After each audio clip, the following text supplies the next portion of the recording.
आप ये एनालिसिस करते हैं कांग्रेस पार्टी के परफॉर्मेंस को, खास तौर पर हिंदी भाषी राज्यों में, दिल्ली हो, बिहार हो, उत्तर प्रदेश हो, कांग्रेस इस स्थिति में कैसे पहुंच गई?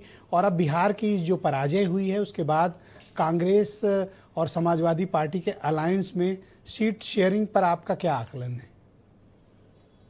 ब्रजेश जी, कांग्रेस में कोई चमत्कारिक नेता नहीं रहा, खास तौर से उस दौर में जब 2004 और 2009 में यूपीए 1 और यूपीए 2 की सरकार बनी। कांग्रेस का पतन का कारण वहीं से देखा जाना चाहिए पूरे देश में। और आज तक उसके बाद से 2004 से 2025 में हम खड़े हैं, या कई साल हो गया, कांग्रेस उभर नहीं पा रही है। क्योंकि कांग्रेस पर कोयला घोटाला, स्पेक्ट्रम घोटाला, प्रधानमंत्री को मौन मोहन रहना, तमाम सारे इतने आरोप लगे कि पूरे देश ने माना कि कांग्रेस की सरकार में भ्रष्टाचार है। और 2014 में फिर इसीलिए मोदी का उफान हुआ। उसके बाद राहुल गांधी भी आए, लेकिन राहुल गांधी वो टक्कर नहीं दे पा रहे हैं जो बीजेपी के पास रणनीति है। उनके पास संगठन बहुत है, उनके पास डेडिकेटेड नेता हैं और वोट बैंक बड़ा है। कांग्रेस आज भी उसी दुनिया में जीती है जहां वो सोचती कि हम सबसे बड़े हैं, जिसको गठबंधन करना हो हमसे करें। लेकिन कई राज्यों में हारने के बाद उनको भी ये बात समझना होगा कि जहां जो बड़ा भाई है उसको मानना पड़ेगा, बड़ा भाई, उसके साथ आगे बढ़ना पड़ेगा। वो सिमटते जा रहे हैं, उनकी उत्थान पर नजर नहीं है। उनके नेताओं की जो बयान है वो इच्छाएं बहुत बड़ी हैं, वो बिहार से लेके उत्तर प्रदेश तक दिखाई पड़ती हैं। आज आप कांग्रेस के एक सांसद हैं इमरान मसूद, उनका बयान सुनेंगे तो ऐसा लगता है कि वो 300 सीट अकेले लड़ेंगे, उनका दावा दिखाई पड़ता है। गठबंधन में जो सम्मान का भाव होना चाहिए वो समाजवादी पार्टी के साथ नहीं दिखा अभी तक इन लोगों का। राहुल और अखिलेश के बीच तालमेल चाहे जितना बेहतर हो, लेकिन नीचे के लेवल पर नेता समाजवादी पार्टी के खिलाफ कांग्रेस वाले काफी तल्ख बोलते रहे हैं और उनको रोका नहीं गया। अब बयानों से अगर इमरान मसूद चमत्कार कर दें तो शायद कांग्रेस का कुछ हो जाए। वैसे उनको ये जानना और समझना होगा कि लोकसभा की स्थिति भिन्न होती है और विधानसभा चुनाव की स्थिति भिन्न है। लोकसभा में मुसलमान ये जानता है कि देश में अगर कांग्रेस सरकार बना सकती है तो वही बना सकती है बीजेपी के खिलाफ, लेकिन विधानसभा में उसको ये पता है कि कांग्रेस यहाँ सरकार नहीं बना पाएगी अपने दम पर, उसको समाजवादी पार्टी की ओर, इसलिए वो मुड़ जाता है। और कांग्रेस अगर यहाँ सीट 100-150 मांगेगी तो फिर वो बीजेपी के से मुकाबला नहीं कर पाएगी। वैसे भी 2 विधायक हैं इनके पास, कुल 403 में 2 एमएलए। कितना मिलना चाहिए गठबंधन में पार्टी को? खाली राष्ट्रीय स्तर की पार्टी है। तो आप ये मानते हैं कि बिहार नतीजों ने उत्तर प्रदेश में इनकी पॉलिटिकल पोजीशन को बहुत बड़ा सेटबैक दिया है?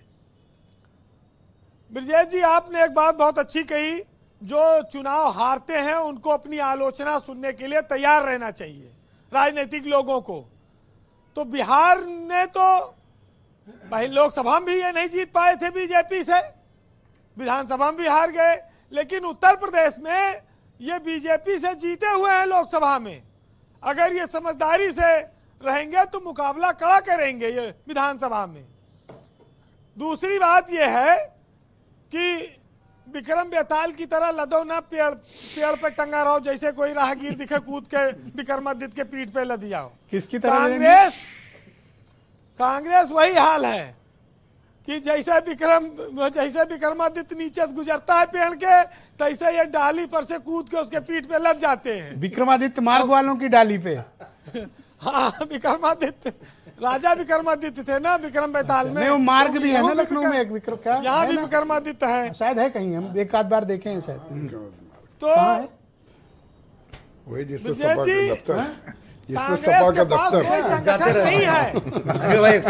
वीरेंद्र जी बोल रहे हैं, एक सेकंड, हमें पता नहीं था, पूछ लिए जी वीरेंद्र। देखिए, कांग्रेस के पास संगठन नहीं है, उनके पास कार्यकर्ता नहीं है, जितने लोग हैं सब नेता हैं।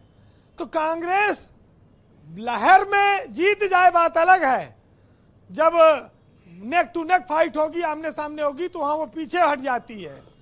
अब कांग्रेस को 35 साल हो गया उत्तर प्रदेश में सत्ता से बाहर हुए।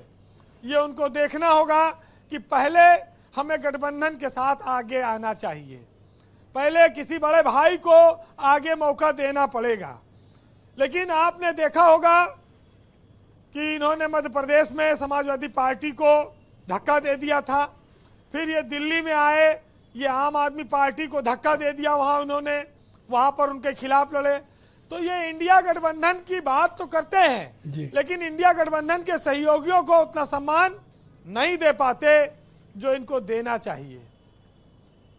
तो कुल मिला के बात इतनी है ब्रजेश जी कि गंगा जी में वही पाप धुलते हैं जो अनजाने में किए गए होते हैं।